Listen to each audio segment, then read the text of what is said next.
Good afternoon, Mike Jones, Fire Chief, City of Fredericksburg, here again with you to talk about COVID-19 and the resulting actions that the city is taking and to give you some statistics and some other information that you might find helpful. First, the statistics. As of today, over 855,000 cases of COVID-19 in the United States of America.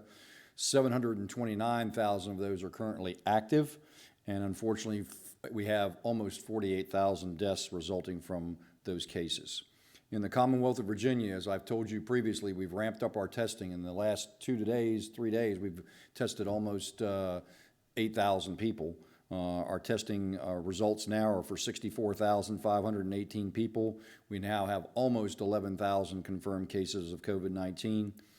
1,700 of those individuals, or a little bit more than 1,700, have actually been hospitalized at some point in time, usually when they were under investigation by the Public Health Department. And unfortunately, 372 Virginians have passed away from the effects of COVID-19. In our immediate area, we were kind of seeing a flattened a little bit area of cases, but that's not the case anymore. Our cases did increase overnight. We actually had a jump of 26, which is one of our largest jumps. We're now up to a total of 336 cases in the health district. 180 of those are in Stafford, 94 in Spotsylvania. King George and Caroline both have 21 each, and unfortunately we increased by 3 cases in the city.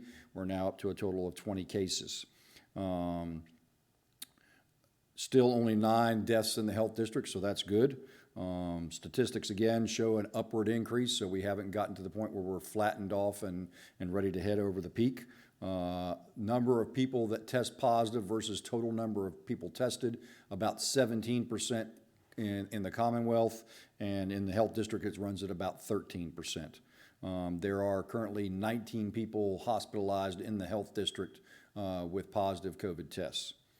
So let's talk a little bit about some things that you may be thinking about. We talk about washing your hands and doing a good job thoroughly scrubbing your hands with warm water and soap, and that's excellent. You're doing a good job with your personal hygiene, and we greatly appreciate that. Many of you are also thoroughly cleaning a lot of the surfaces in and around your houses, such as striker plates and doorknobs and countertops and things like that, and that's perfectly fine too. You're using a mix of cleaning products and disinfectants to do that, but you have to be careful. Some of the things that you normally would buy are probably in short supply at the store, so maybe you've taken some home supplies and things like that. Well, 2 good chemicals, when you mix them together can make a dangerous combination, so you have to be careful about that. First and foremost, when you're looking at any type of cleaning supply, always turn it around and read the back of the label and follow all the recommendations they have as far as how you use it, when you use it, what concentration, if you need to cut it with water or some other solvent to make it work. Usually water is the preferred method there to reduce the overall concentration of it. And then follow any other CDC guidelines that they have for those cleaning supplies. They're usually right on the back of the jug itself or whatever label you can find on the product. But again, always follow those recommendations. It's important that if you're going to mix chemicals, you know what's going to happen. There are a lot of things with general household cleaners and normal household things that you find that can cause problems. And we're going to go ahead and put up a pictogram for you on our written document that actually shows you that, and that you can actually print out and have that for you. But we'll run over about 4 of them right here real quick like.